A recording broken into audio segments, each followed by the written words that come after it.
إن الحمد لله نحمده ونستعينه ونستغفره ونستهديه ونعوذ بالله من شرور أنفسنا ومن سيئات أعمالنا. من يهد الله فهو المهتدي ومن يضلل فلا هادي له.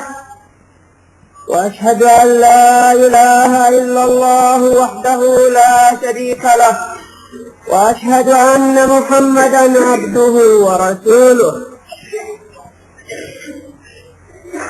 يا أيها الذين آمنوا اتقوا الله حق تقاته ولا تموتن إلا وأنتم مسلمون.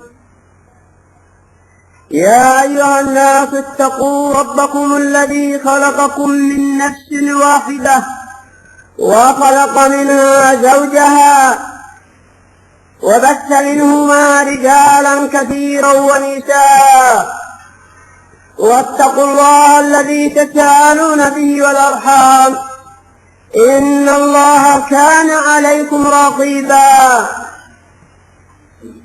يا أيها الذين آمنوا اتقوا الله وقولوا قولا سديدا يصلح لكم أعمالكم ويغفر لكم ذنوبكم، ومن يطع الله ورسوله فقد فاز فوزا عظيما. أما بعد، فيقول الله سبحانه وتعالى في كتابه الكريم: يا أيها النبي إنا أرسلناك شاهدا ومبشرا ونذيرا وداعيا إلى الله بإذنه وسراجا منيرا. ويقول سبحانه وتعالى في كتابه الكريم: قل هذه سبيلي أدعو إلى الله على بصيرة أنا ومن اتبعني وسبحان الله وما أنا من المشركين. طريق رسول الله صلى الله عليه وآله وسلم وطريق الرسل من قبله هي الدعوة إلى الله وتبصير الناس دينهم، بل هي طريق أيضا أتباعين، كما سمعتم في قول الله عز وجل: قل هذه سبيلي أدعو إلى الله على بصيرة أنا ومن اتبعني. فكل من يزعم أنه من أتباع رسول الله صلى الله عليه وآله وسلم فعليه أن يدعو إلى دين الله في حدود ما يعلم وفي حدود ما يستطيع. ولتكن منكم أمة يدعون إلى الخير ويأمرون بالمعروف وينهون عن المنكر وأولئك هم المفلحون. فإذا أحببت أن تكون من المفلحين الفائزين فعليك أن تأمر بالمعروف وتنهى عن المنكر في حدود ما تستطيع. وفي صحيح البخاري عن النعمان بن بشير رضي الله تعالى عنه قال: قال رسول الله صلى الله عليه وعلى آله وسلم: مثل القائم في حدود الله والواقع فيها كمثل قوم استعموا على سفينة فصار بعضهم أعلاها وبعضهم أسفلها، فكان الذين في أسفلها إذا استقوا مروا على من فوقهم فقالوا: لو أن خرجنا في نصيبنا خرقا ولم نأتي من فوقنا، فإن تركوهم وما أرادوا هلكوا جميعا، وإن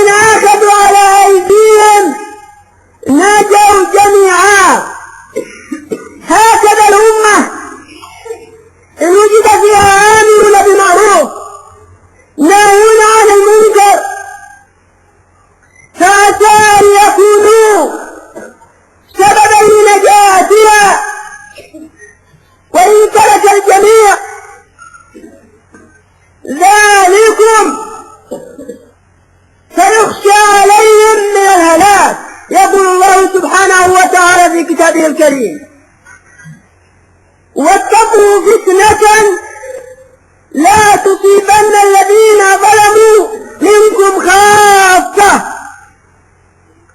وروى الإمام أحمد في مسنده والترمذي في جامعه عن أبي بكر رضي الله تعالى عنه قال: قال رسول الله صلى الله عليه وعلى آله وسلم: ما من قوم يعمل بين أظهرهم المعاصي ثم لا يغيرون إلا أوشك أن يعمهم الله بعقاب من عنده. وقد وقع ما أخبر به النبي صلى الله عليه وعلى آله وسلم بسبب تعاون هذه الأمة بالأمر بالمعروف والنهي عن المنكر. سلط الله عليهم أعداءهم وجعل بأسهم بينهم كما هو مشاهد، فإنا لله وإنا إليه راجعون. فعلينا أن نتقي الله وأن نهتم بأمر الإسلام وبأمر المسلمين في حدود ما نستطيع، ولا يكلف الله نفسا إلا وسعها، لا يكلف الله نفسا إلا ما آتاها. وفي صحيح مسلم عن أبي سعيد الخدري رضي الله تعالى عنه قال: قال رسول الله صلى الله عليه وعلى آله وسلم: من رأى منكم منكرا فليغيره بيده، فإن لم يستطع فبلسانه، فإن لم يستطع فبقلبه، وذلك أضعف الإيمان. بل في الصحيحين أن النبي صلى الله عليه وعلى آله وسلم كان يأخذ على أصحابه البيعة أن يقولوا كلمة الحق أينما كانوا، لا يخافون في الله لومة لائم. ففي الصحيحين عن عبادة بن الصامت رضي الله تعالى عنه قال: بايعنا رسول الله صلى الله عليه وعلى آله وسلم على السمع والطاعة في العسر واليسر والمكره والمنشر، وعلى ألا ننازع الأمر أهله إلا أن تروا كفوا بواحا عندكم فيه من الله برهان، وأن نقول الحق أينما كنا لا نخاف في الله لومة لائم. نعم، شأن المؤمنين أنهم يتآذرون ويتعاونون على فعل الخير، فإن الله عز وجل يقول في كتابه الكريم: والمؤمنين والمؤمنات بعضهم أولياء بعض يأمرون بالمعروف وينهون عن المنكر. وقبلهم ذكر المنافقين كأنهم على عكس ذلك، فهم يأمرون بالمنكر وينهون عن المعروف.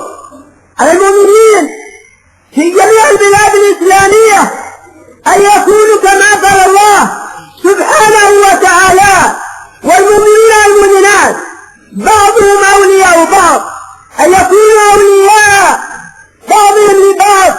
نعم، هذا الذي يجب عليهم جميعا، وكما قال النبي صلى الله عليه وآله وسلم في الصحيحين من حديث النعمان بن بشير رضي الله تعالى عنه قال: قال رسول الله صلى الله عليه وآله وسلم: مثل المؤمنين في توادهم وتراحمهم وتعاطفهم كمثل الجسد إذا اشتكى منه عضو تداعى له سائر الجسد في الحمى والسهر. وفي الصحيحين أيضا من حديث أبي موسى الأشعري رضي الله تعالى عنه قال: قال رسول الله صلى الله عليه وآله وسلم: المؤمن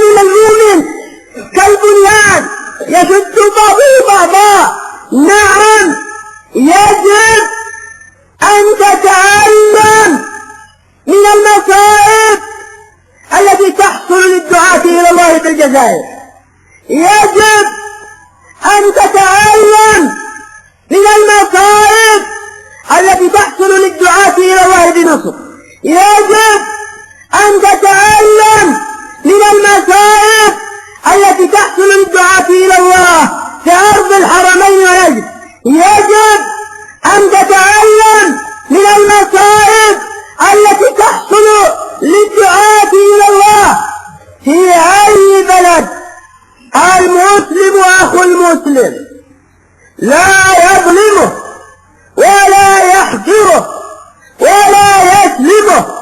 فحسب امرئ من الشر أن يحجر أخاه. كل المسلم على المسلم حرام دمه وماله وعرضه. أسأل الله العظيم أن يوفقنا وإياكم لما يحب ويرضى.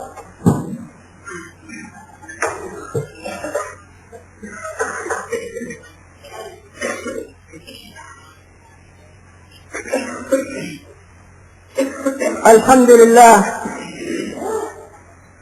صلى الله وسلم على نبينا محمد وعلى آله وأصحابه ومن والاه.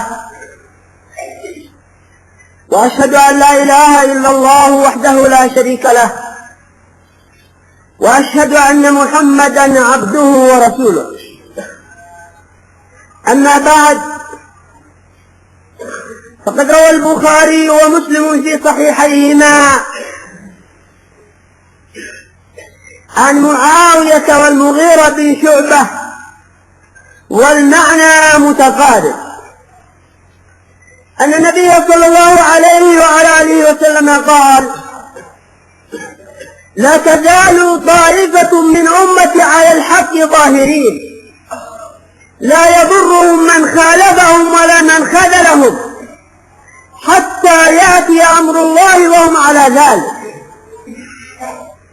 وروى أبو داود في سننه عن أبي هريرة رضي الله عنه قال: قال رسول الله صلى الله عليه وعلى آله وسلم: افترقت اليهود على 71 فرقة، وافترقت النصارى على 72 فرقة، وستفترق هذه الأمة على 73 فرقة كلها في النار إلا فرقة زيادة كلها في النار ذكرتها سبق لسان، وإلا فهي في حديث معاوية في حديث آخر.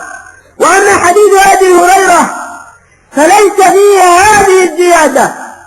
نعم، كلها في النار إلا فرقة في حديث معاوية رضي الله تعالى عنه. نعم، الأمر يحتم عليك يا عبد الله أن تبحث عن هذه الفرقة الناجية حتى تنتظم في سلكها، فإنك في زمن كثرت فيه التلبيسات وكثرت فيه الدعايات وكثر فيه القيل والقال. وأهل السنة، ولست أعني أهل السنة بدماج فحسب، ولكني أعني أهل السنة في جميع الأقطار الإسلامية ثابتون على كتاب الله وعلى سنة رسول الله صلى الله عليه وعلى آله وسلم، وغيرهم تميل بهم الأهواء إما لتراك وإما لمطامع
ونشر بدعة التشيع، ولم يزل التشيع سائدا إلى أن ظهرت دعوة أهل السنة في هذه الأزمنة الأخيرة، وانتشر بسببها الخير الكثير، وتفتح المسلمون في اليمن وفي غير اليمن بواسطة الكتب وبواسطة الأشرطة، إنه من باب التحدث بنعمة الله، فإن الله عز وجل يقول لنبيه محمد صلى الله عليه وآله وسلم، يقول له في كتابه: وأما بنعمة ربك فحدث.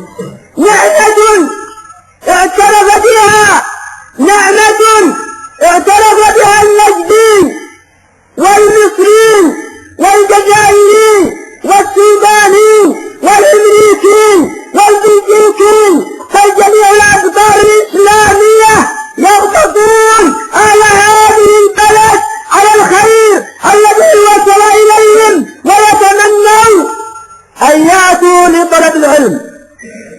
نعمة من الله سبحانه وتعالى ساقها لهذه البلد، والفضل في هذا لله، ليس بشجاعتنا وليس ببصيرتنا في الدعوة وليس بكثرة علمنا، ولكنه أمر أراده الله سبحانه وتعالى، فالحمد له والفضل له كله. نحمد الله سبحانه وتعالى على هذه النعمة، على أنني أحمد الله سبحانه وتعالى.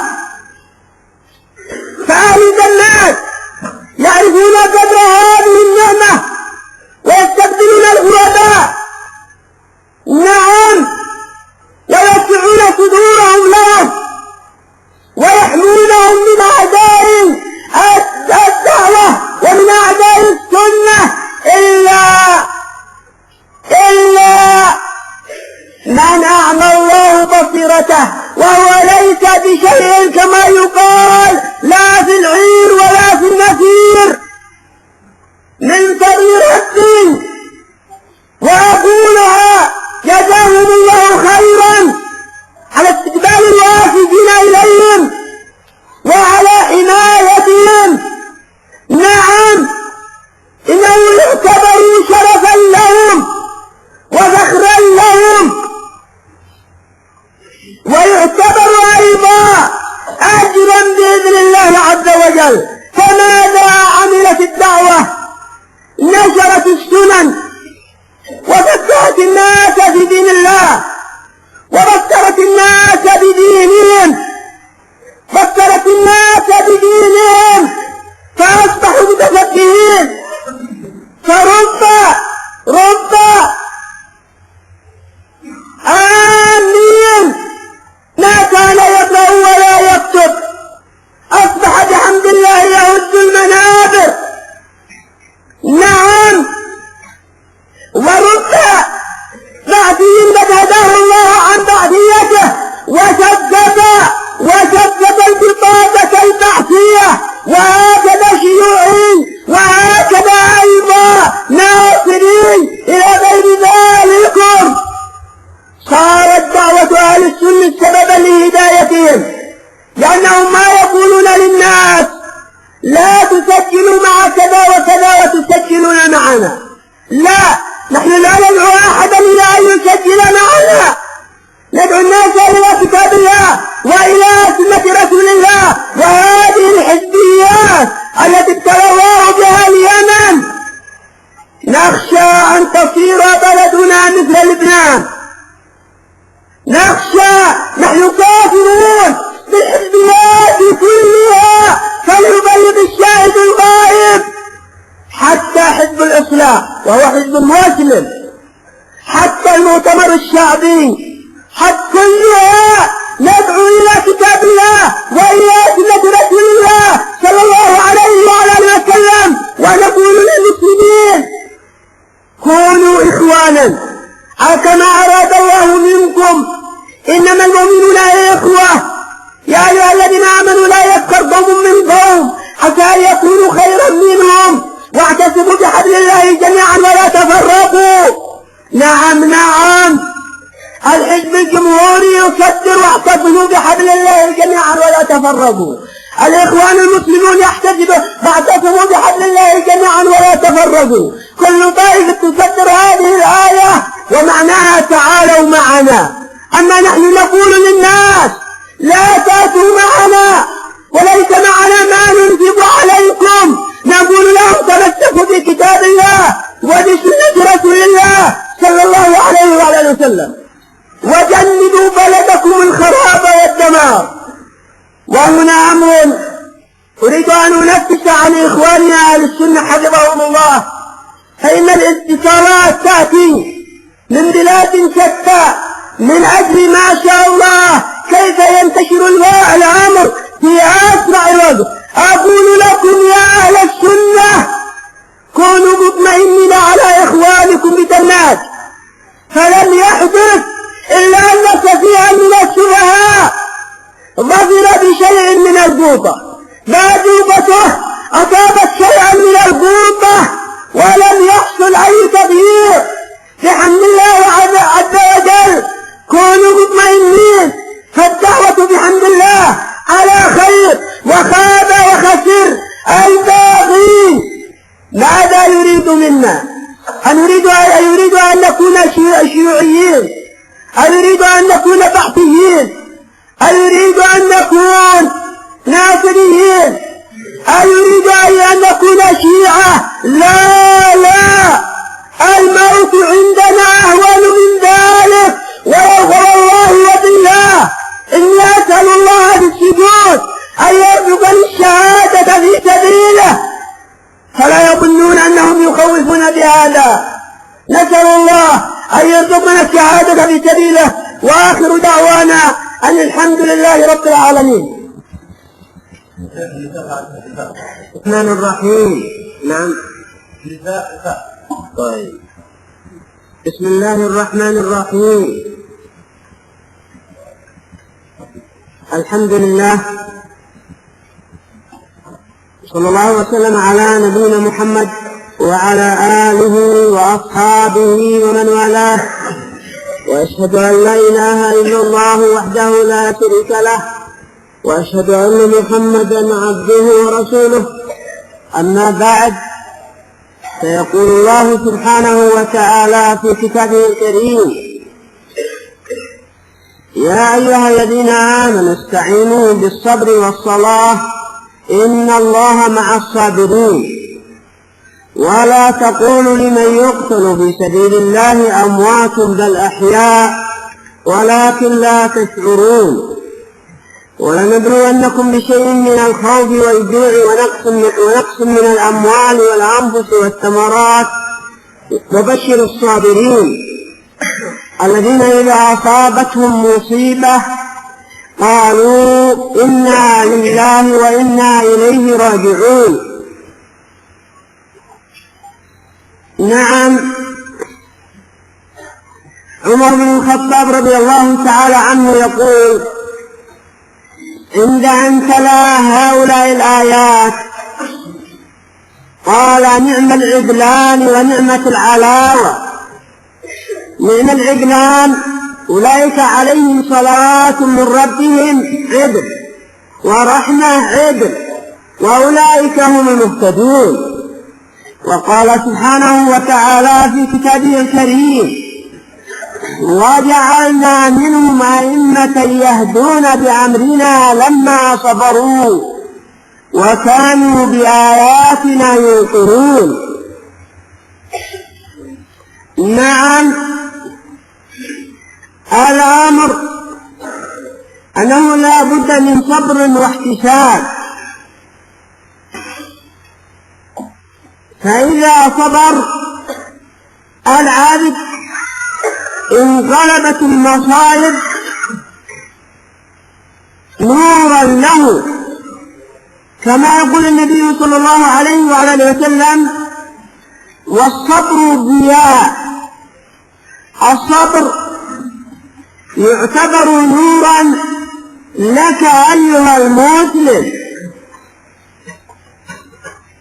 وبحمد الله أهل السنة ما ابتلوا بمصيبة إلا كانت سببا لرفعتهم والعلو شانهم. ولقد أحسن من قال ما من مصيبة نكبة أمنا بها إلا تشرفني وترفع حالي. ذلكم أنهم لا يعتدون على أحد ولا يبغون على أحد ولا يستحلون دماء أموالهم من المخالفين الإسلاميين، لا يستحلون دماءهم ولا أموالهم ولا أعراضهم، امتثالا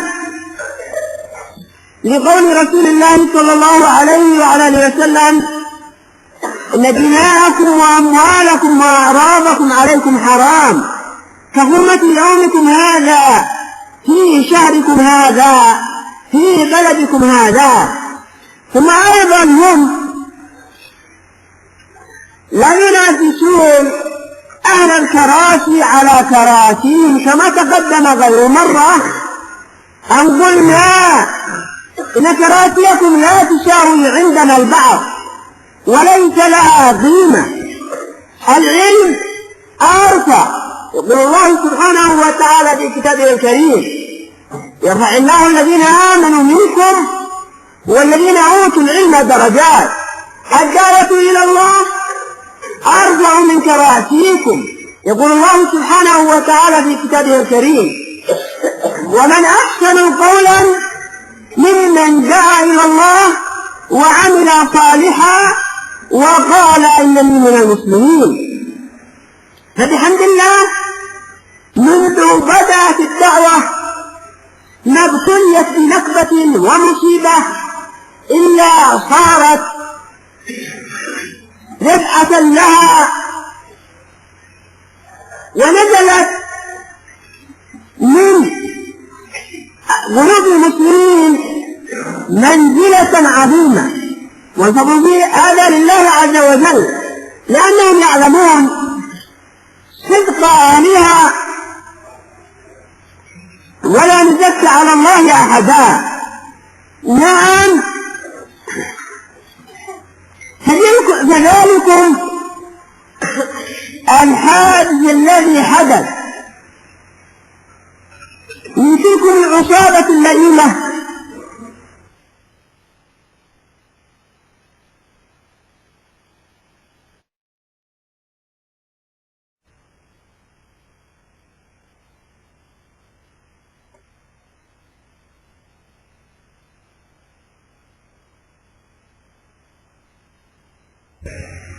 صار سببا لمحبة الناس للدعوة.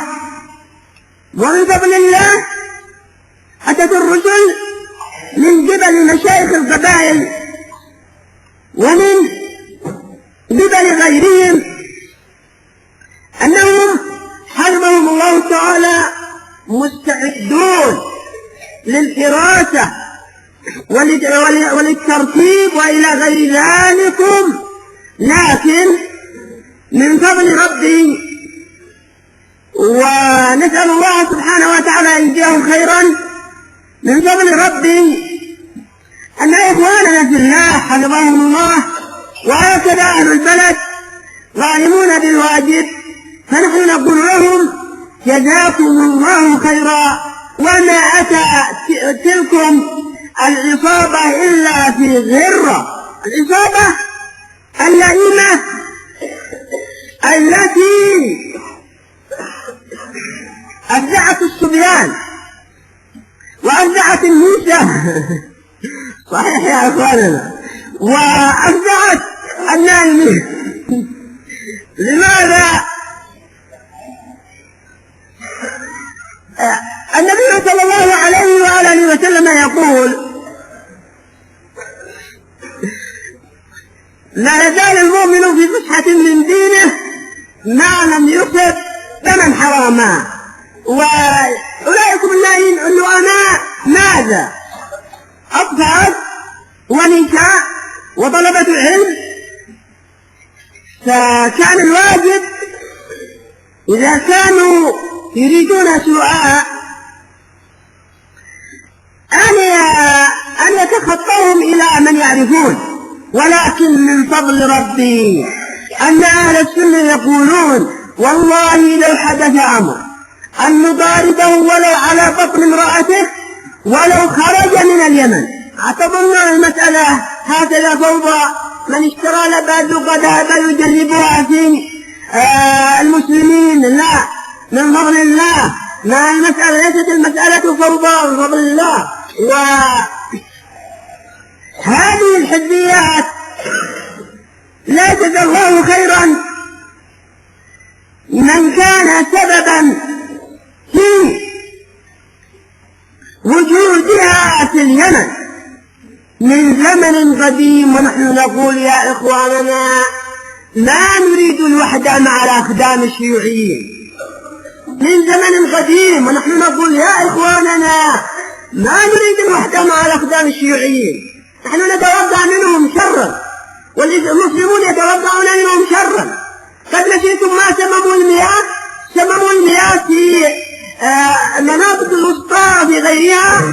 قد نسيتم أنهم لقموا بواسطة القذافي قدمه الله بالبلاء، لقموا الشعب اليمني وأعدوا لكل فرد من أفراد الشعب اليمني لقمة. نعم يا إخواننا، لا دين ولا شيمة ولا مروءة ولا إنسانية،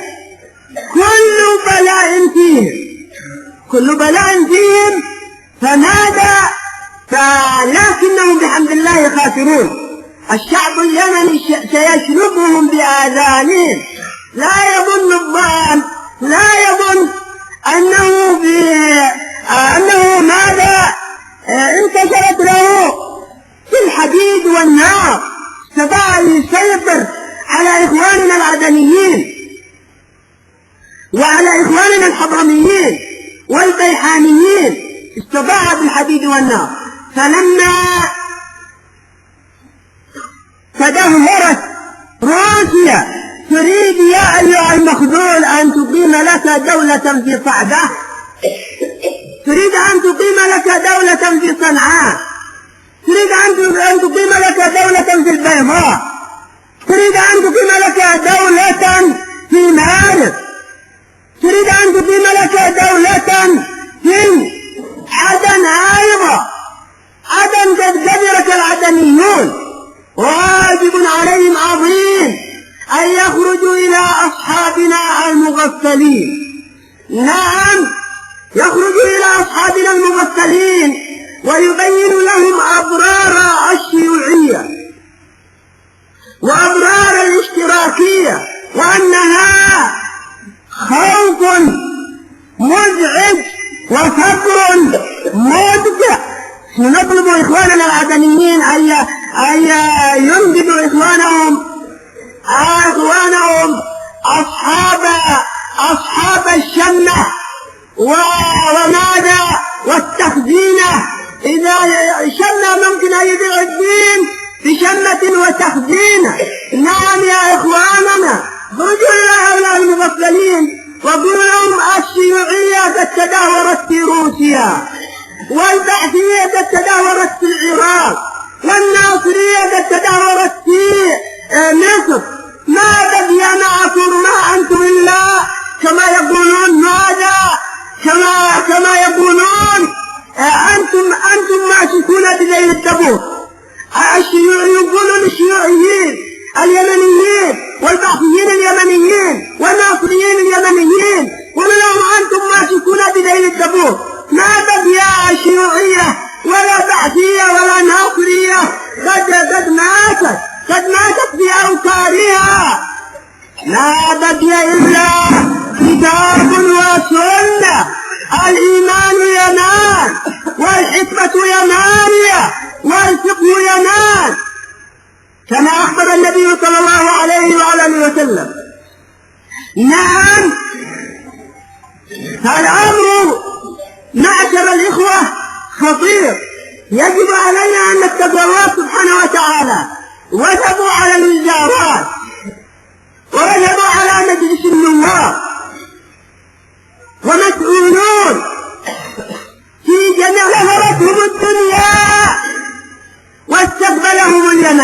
خيبتكم أيها اليمنيون. لفظت الدنيا الشيوعيين والبعثيين والناصريين، ثم تستقبلونهم وتعطونهم الوزارات وتعطونهم مجلس النواب ويحكمون في الشعب اليمني في دمائهم وفي أموالهم وفي أعراضهم. يا لها من خيبة. نعم، وما من بلد إلا وبها أخدام لهم، أخدام الأخدام، عبيد العبيد. فالحمد لله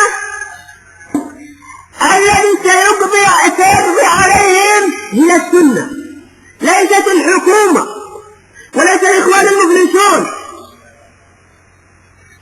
وليس أيضا جماعة التبليغ المريضة.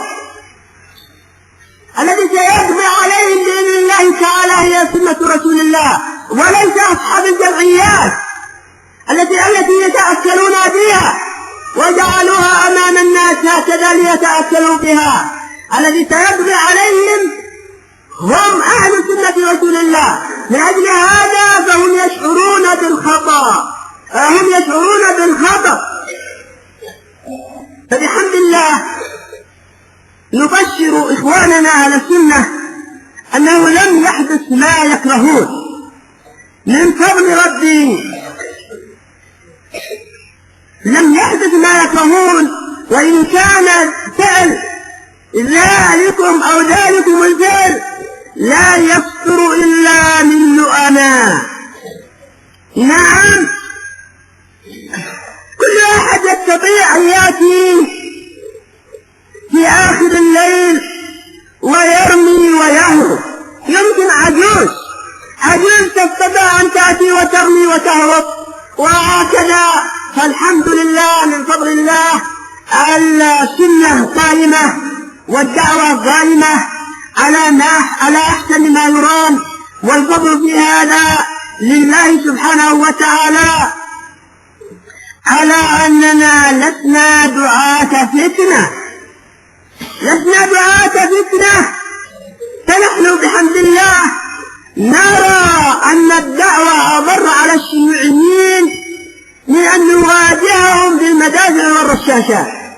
من أجل هذا فمن فضل ربي السيارات تمشي إلى حضرموت وإلى عدن وإلى البيضة وإلى مارب وإلى الحديدة وإلى المحوية وإلى جميع المدن اليمنية، ويزيتون أباطيل الشيوعيين. الرسول صلى الله عليه وعلى وسلم يقول: لا يجتمع دينان في جزيرة العرب. الواجب على الشعب اليمني أن يقول للشيوعيين: أسلموا تسلموا. نعم، هذا هو الواجب، وإلا الرسول صلى الله عليه وعلى وسلم يقول: من بدل دينه فاقتلوه. أنت وإن كنت كبيرا ما تخشى أن تعبد ما رسولين، لكن يخشى على أولادك ويخشى على الجيل الآتي فيما بعد. نعم، هكذا حدث في أرجوغاز تركستان وكثير من المدن أو من البلاد التي احتلتها الشيوعية. مرض خطير يجب أن يستأصل وأن يزال. ذلكم المرض كما سمعتم يجب أن يستأصل وأن يزال حتى يهدأ اليمن، وإلا فلن يهدأ اليمن، لن تهدأ الحكومة. فهم من شعاراتهم الثورة تأكل أبناءها. وانظروا إلى حالهم في عدن ماذا حدث، كل وقت وهم في انقلاب. وهكذا أيضا مشايخ القبائل الذين ربما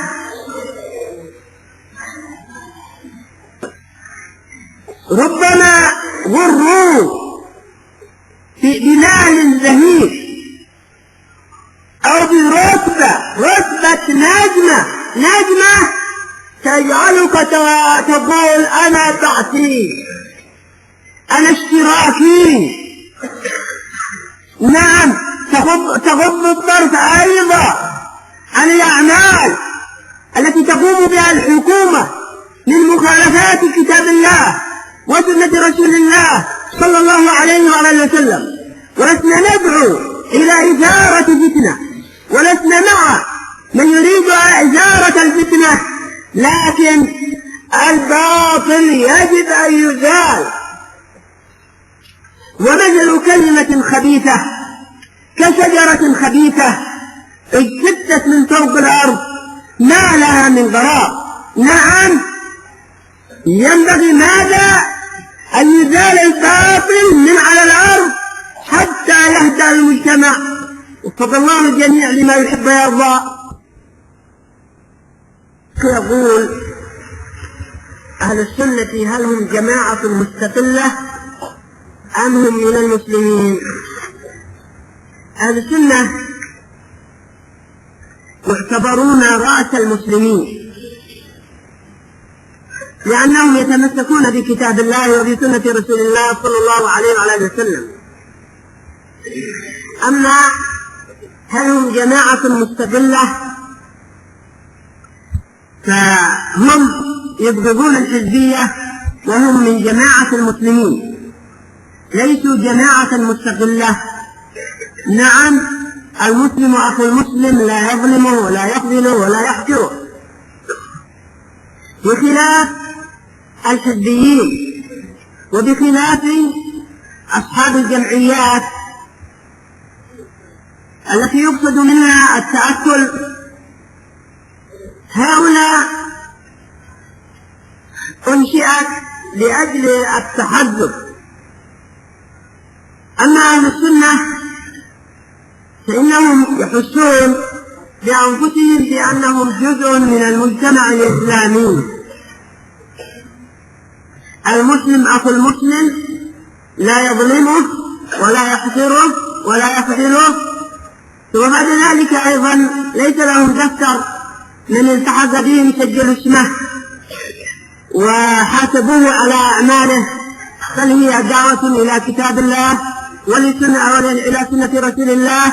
فمن تمسك بالكتاب والسنة فهو من أهل السنة، سواء كان نجديا أو حجازيا، مصريا أو سودانيا أو جزائريا أو يمنيا، من أي بلد من تمسك بالكتاب والسنة على فهم السلف الصالح فهو سني. ليس هناك بضاعة. إذا كنت سنيا نعطيك بضاعة، نعم، ولكن إذا كنت سنيا فلنفسك وتعمل لصالح الإسلام ولنفسك، والله المستعان.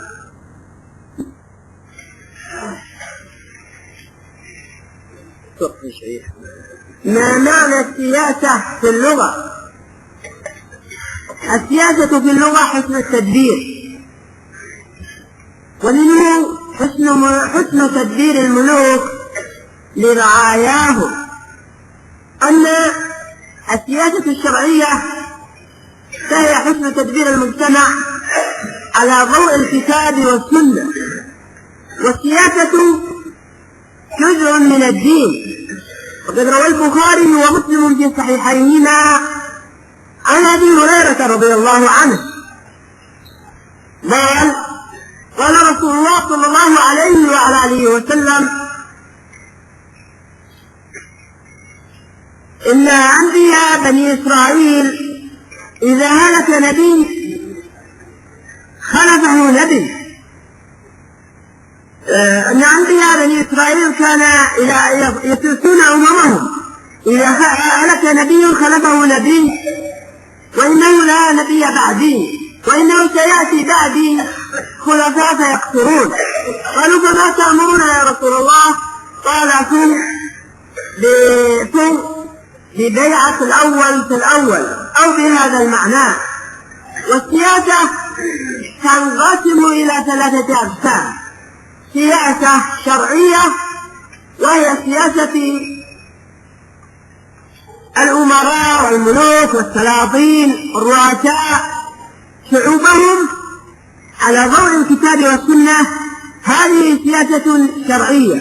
وهناك سياسة شيطانية. السياسة الشيطانية هي سياسة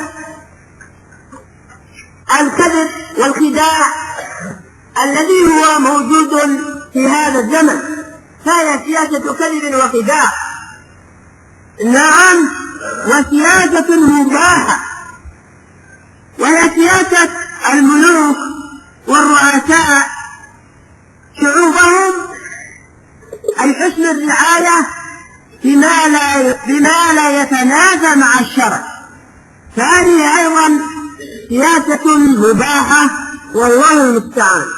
ثم بعد هذا أنصح بقراءة كتاب شيخ الإسلام ابن تيمية السياسة الشرعية في إصلاح الراعي والرعية، وقد حققه أخونا في الله علي بن محمد المغربي حفظه الله تعالى، وفق الله الجميع لما يحب ويرضى، والحمد لله رب العالمين.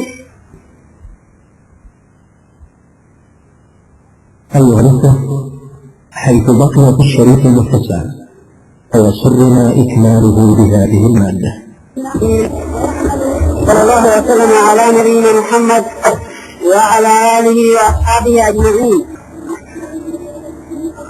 وأشهد أن لا إله إلا الله وحده لا شريك له، وأشهد أن محمدا عبده ورسوله.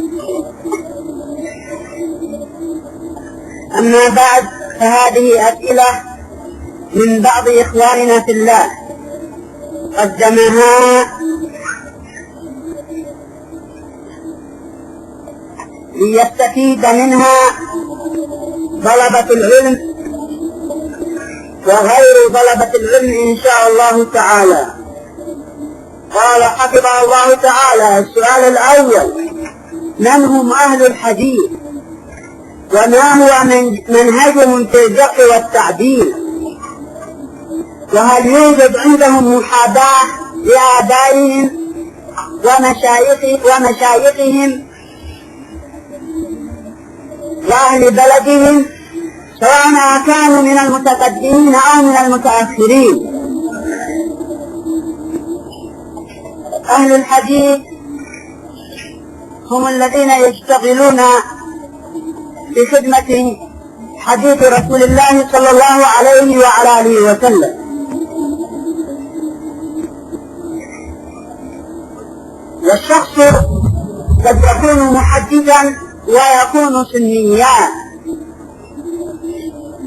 الغالب على السلف أنهم يطلقون لفظة المحدث أو لفظة المحدثين ولفظة السلف على معنى واحد، وهم الذين يتقيدون بالكتاب والسنة مع اشتغالهم بعلم الحديث. لكن الشخص قد يكون محدثا وهو مبتدئ، وقد يكون سنيا وليست له معرفة بعلم الحديث، قد يكون سنيا يحب أهل السنة ويعمل بسنة رسول الله صلى الله عليه وعلى آله وسلم.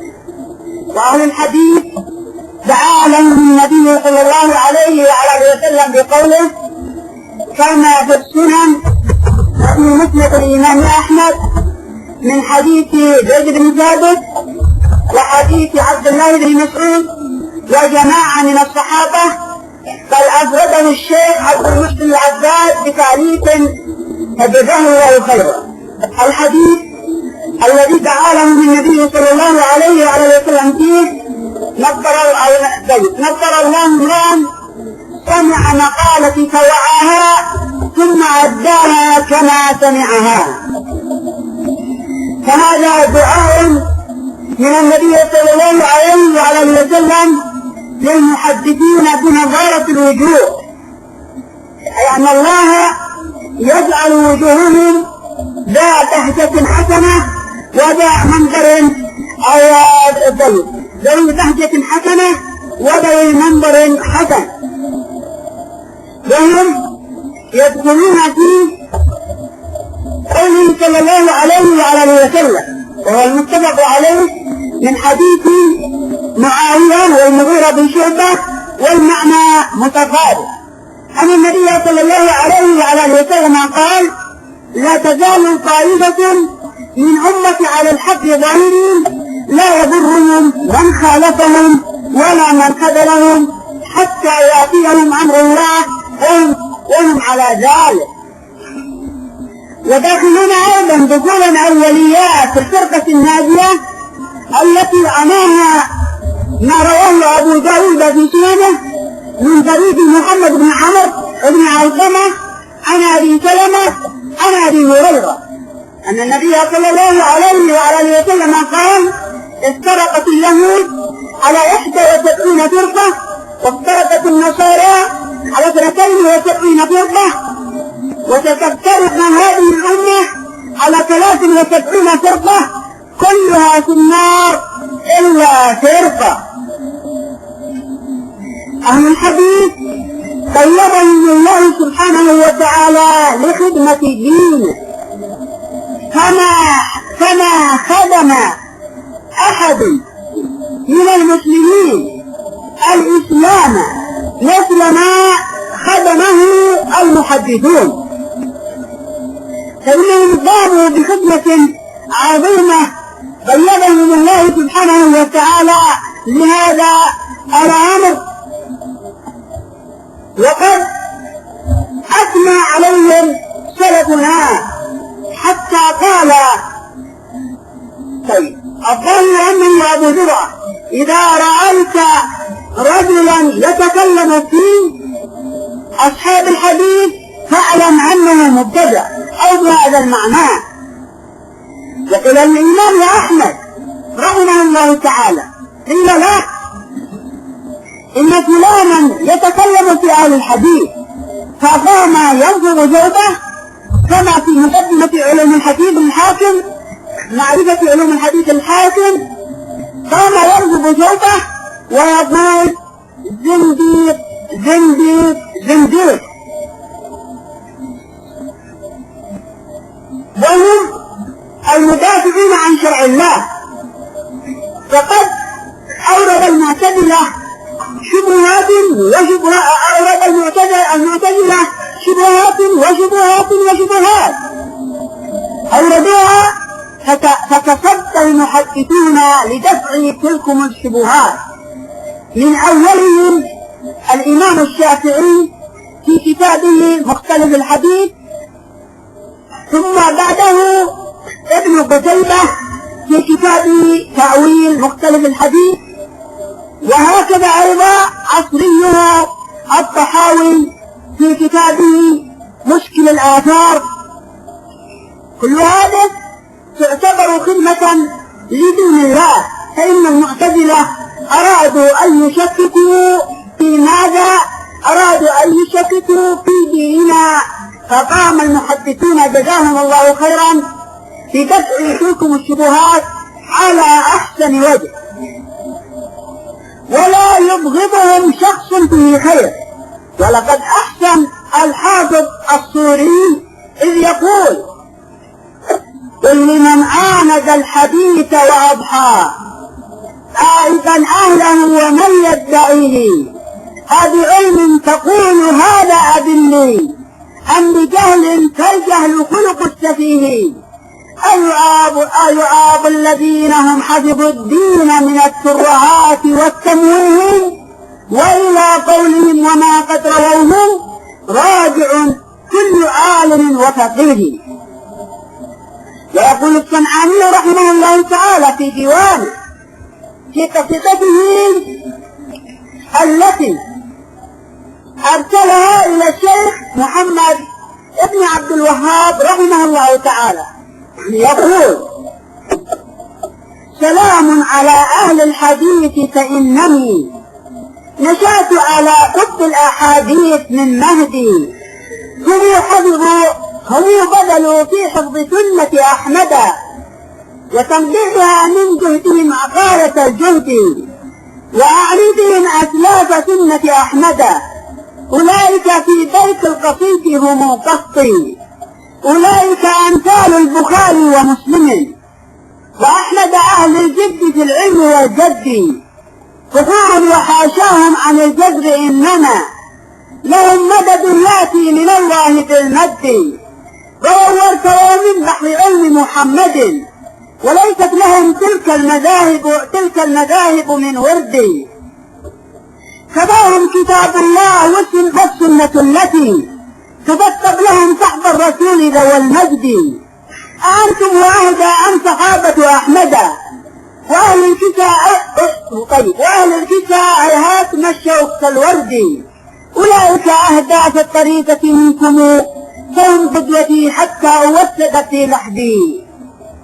أما منهجهم في الجرح والتعديل فإنهم مقتدون في ذلك برسول الله صلى الله عليه وعلى آله وسلم، إذ يقول النبي صلى الله عليه وعلى آله وسلم كما في الصحيحين من حديث عائشة: كيف أخو العشيرة؟